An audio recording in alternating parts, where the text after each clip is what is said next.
بسم اللہ الرحمن الرحیم. سب کی توجہ ہے؟ آپ امام معصوم اگر آپ کو کوئی بتائیں مسئلہ، ایک آدمی نے دیکھا کہ نماز کا وقت ہو گیا ظہر کا، مسجد کوفہ ہے، جناب امیر علیہ السلام نماز پڑھا رہے ہیں، اس نے فوراً سوچا شیعہ تھا جا کے نماز پڑھ لیتا ہوں. اب گھر دہی لے کے جا رہا تھا. پرانے زمانے میں آج کے جیسے برتن ہوتے ہیں، ڈبے ہیں، ایسے نہیں تھے. ایک ظرف تھا اس کے پاس، اس میں دہی رکھی تھی. اس نے باہر نکلا دیکھا کہ اس میں کوئی نشان بنا ہوا ہے، جیسے کسی نے اٹھا کے کھا لیا وہاں سے. اس نے کہا یہ پاک ہے نجس ہے کیا ہے؟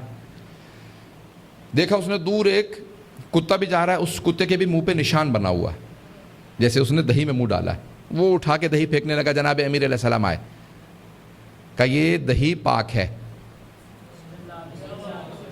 بہت گھبرا کے سن رہے ہیں. مولا نے کہا یہ دہی پاک ہے، گھر لے جا کھا لے. کہا مولا آپ بھی میرے ساتھ اندر نماز پڑھ رہے تھے. کچھ لوگوں کی عادت ایسی ہو جاتی ہے کہ امت کی اصلاح کرتے کرتے مولا کی اصلاح کرنے لگتے ہیں.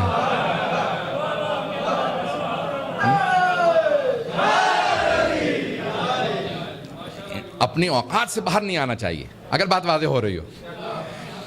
حد سے انسان باہر نہ نکلے. اب اس نے کیا کہا؟ مولا نے کہا کہ یہ پاک ہے، گھر لے جا کھا لے سے. مولا آپ میرے ساتھ اندر مسجد میں تھے، جب میں گیا تھا پہلے سے اندر تھے، میں پہلے باہر آئے میرے بعد، تو آپ کو کیسے پتا معاذ اللہ؟ مولا نے کہا میں تجھے بتا رہا ہوں دہی پاک ہے. اس نے اٹھا دہی پھینک دی، نہیں بات مانی، گھر چلا گیا. اب ایک ہفتہ نہیں گزرا تھا، ایک جانور کو ذبح کر رہا تھا، اچانک آواز آئی قتل ہو گیا، دوڑتا ہوا گیا. کہا کہاں قتل ہو گیا؟ ہاتھ میں چھری، خون بہہ رہا ہے. پتہ نہیں توجہ ہے یا نہیں. وہی آدمی ہاتھ میں خون تھا کیونکہ چھری پھیر رہا تھا بکرے کے گلے پہ. سب لوگوں نے پکڑ لیا کہ یہی قاتل ہے، ہاتھ میں چھری بھی ہے، خون بہہ رہا ہے. سب نے پکڑ لیا.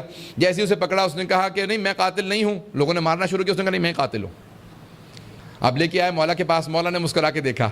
کہا مولا آپ کیوں مسکرا رہے ہیں؟ مولا نے کہا اس دن میں نے کہا تھا نا، پتہ نہیں، میں نے کہا تھا نا وہ دہی پاک ہے.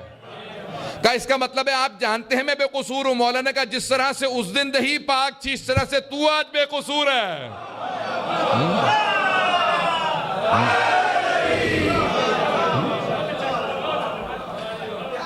کہا مولا گستاخی ہو گئی مجھے معاف کر دے. مولا نے کہا ایک اور بات سن لے، اس دن اگر تو نے میرے پہ شک نہ کیا ہوتا آج اس میں مبتلا نہ ہوتا.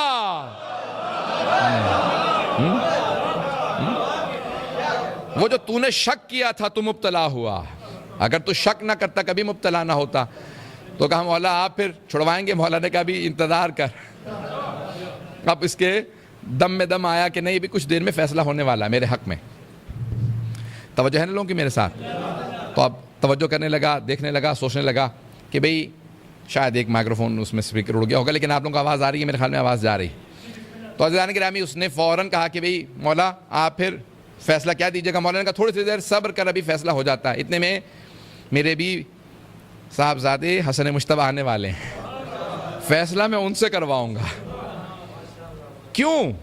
مولا آپ خود فیصلہ دے دیجئے. امام وقت بھی ہیں، خلیفہ وقت بھی ہیں، حاکم وقت بھی ہیں، کوفے کے اندر نماز بھی پڑھاتے ہیں، اور اس نے آپ ہی کے ساتھ شک کیا. مولا نے کہا نہیں، میں اس بیٹے سے فیصلہ کروانا چاہتا ہوں جس نے ابھی یہ نہیں دیکھا نہیں سنا. میں اسے سمجھانا چاہتا ہوں امامت پہ شک نہ کرو، نہ بھی دیکھا ہو تو وہ جانتے ہیں.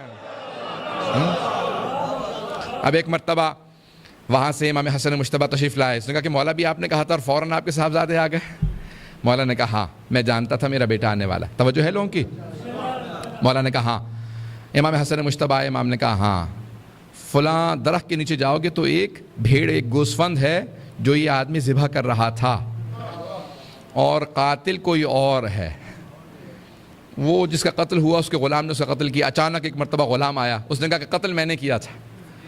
اب لوگ اور زیادہ گھبرائے. کہا مولا مقتول ایک قاتل دو، ان میں سے کون قاتل ہے؟ امام نے کہا نہیں قاتل وہی ہے غلام، اس کا آقا ظلم کر رہا تھا، اس نے اپنے آقا کو مار دیا. عزیزان گرامی مولا نے فیصلہ دیا، کہا کہ دونوں کو میں آزاد کرتا ہوں.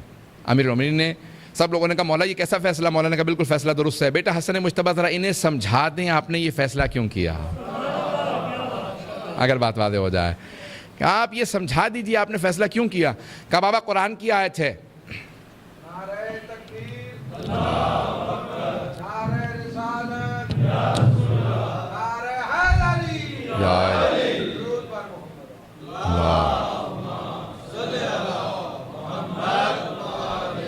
محمد وعجل فرج، آواز آ رہی ہے سب لوگوں کو؟ تو مولا نے فرمایا کہ آپ سمجھا دیں انہیں کہ آپ نے یہ فیصلہ کیوں کیا۔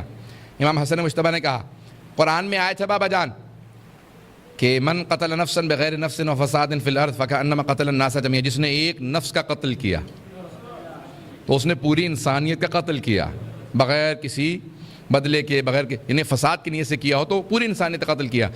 لیکن بابا جان پھر وہی قرآن میں آیت ہے جس نے ایک جان کو بچایا اس نے پوری انسانیت کو بچایا۔ اس غلام نے قتل کیا تھا اپنے آقا کا کیونکہ وہ ظالم تھا، توجہ ہو، وہ ظالم تھا، پھر بھی اس کو کوئی نہ کوئی سزا تھی کیونکہ اس نے قتل کر دیا تھا، اس نے ایک قتل کیا تھا، اس کی سزا بنتی تھی، پھر اس نے ایک جان بھی بچائی ہے۔ پتہ نہیں توجہ ہے یا نہیں؟ وہ آدمی مارا جاتا، بے گناہ مارا جاتا کیونکہ سب نے کہا قاتل اور اس نے اقرار بھی کر لیا تھا، تو اس نے اس کی جان بھی بچائی ہے، اس لیے پھر ان دونوں کو آزاد کرتا ہوں۔ مولا نے کہا ہاں فیصلہ یہی ہے، وہ ظالم تھا، ظالم کی سزا قتل تھی، تفصیل میں نہیں جا سکتا، سب کی توجہ میرے ساتھ رہے۔ تو عزیزان گرامی فیصلہ یہی ہے معصوم کا کہ جب تک کہ شے معلوم نہ ہو کہ نجس ہے تو ہر چیز پاک ہے۔ اب اس میں کچھ